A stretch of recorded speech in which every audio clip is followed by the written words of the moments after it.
आज आप देख रहे हैं कि 1 साल क्या 14 महीने का कार्यकाल पूरा, आज हुए 14 महीने पूरे, और 14 महीने के कार्यकाल में लोन तो 14,000 करोड़ हो गया, ले लिया।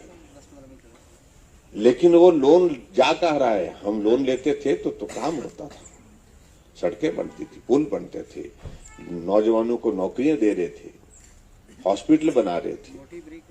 लेकिन यहाँ सड़क का काम बंद पड़ा है, बिजली का काम बंद पड़ा है, हॉस्पिटल का काम बंद पड़ा है, नौकरियों का काम बंद पड़ा है। लोन 14 महीने में 14,000 करोड़ 14 महीने में ले लिया। तो प्रश्न पैदा होता है कि आखिर जा कहाँ रहा है पैसा? कुछ तो गड़बड़ है साहब। गड़बड़ तो बहुत है। और इसलिए मेरा आप सबसे यही निवेदन है कि हमको ये मान करके चलना पड़ेगा, जो वर्तमान सरकार है, वर्तमान सरकार जो है हिमाचल प्रदेश में कांग्रेस की, उनका लक्ष्य विकास का नहीं है। दर्जनों संस्थान आपके इस विधानसभा क्षेत्र में भी आप लोगों की मांग पर हमने खोले थे, वो बंद कर दिए। 1000 संस्थान हिमाचल प्रदेश में बंद कर दिए। और जहां गारंटी की बातें कही, हमने तो बिना गारंटी के काम किए हैं। हमने कभी नहीं बोला महिलाओं के लिए आपको आधा किराया माफ कर देंगे, लेकिन हमने किया। हमने कहा कि आबादी का आधा हिस्सा है तो किराए भी आधा लेंगे भाई।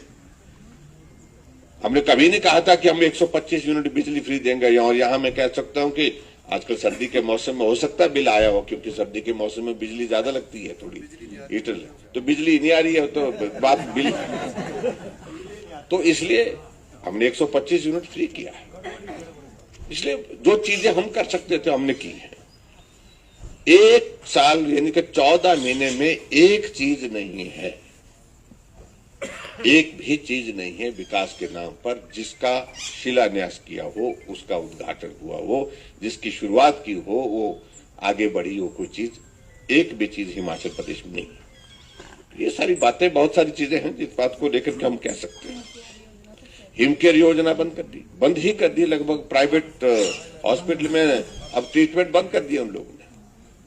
सारा योजना जो बिस्तर पर बड़े ऐसे परेशान लोग जो है उनको मदद, मोदी जी को रोकने के लिए गठबंधन बनाया, और वो गठबंधन इस कदर टूट गया कि बिखर गया। हमें उसमें कुछ कहने की आवश्यकता नहीं है,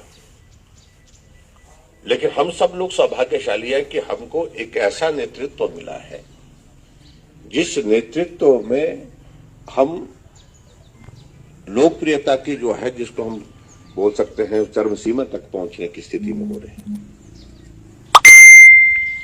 और अभी हाल ही में 3 राज्यों में भारतीय जनता पार्टी की सरकार बन गई। उससे भी हमको बहुत बड़ी ताकत मिली है।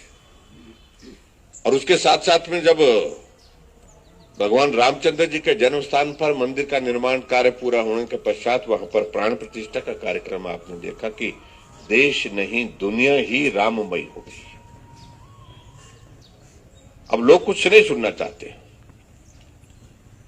500 वर्ष से ज्यादा का संघर्ष, जिसमें हजारों लोगों ने अपने जीवन की कुर्बानी दी, और इस पीढ़ी के लिए, हम सब लोगों के लिए सौभाग्य है कि हम इस कार्य को पूरा होते हुए अपनी आंखों के सामने देख रहे हैं।